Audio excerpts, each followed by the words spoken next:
دوسری خصوصیت کہ اپنی زبان کو کنٹرول رکھتا ہے، خاموش، عبد.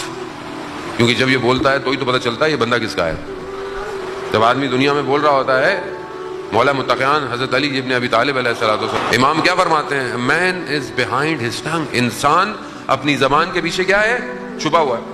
بہت خوبصورت ہے، بڑے اچھے کپڑے پہنا ہوا ہے، اچھی خوشبو لگایا ہوا ہے، لیکن جب کھولتا ہے تو پتہ چلتا ہے بھائی یہ تو اندر سے کتنا خوشبودار ہے.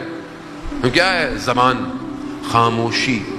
اور جو خاموش رہتا ہے یعنی بغیر ضرورت کے نہیں بولتا، خدا اس کے دل سے حکمت جاری کرتا ہے.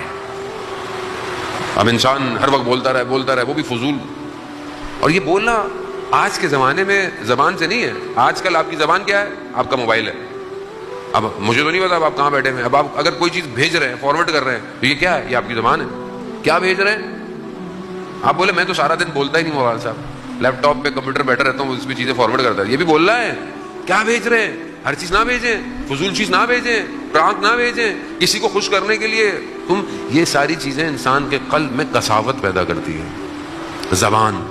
آیت اللہ عظمہ بہجت نے نجف میں کئی عرصے خاموشی کا روزہ رکھا، چپ رہے.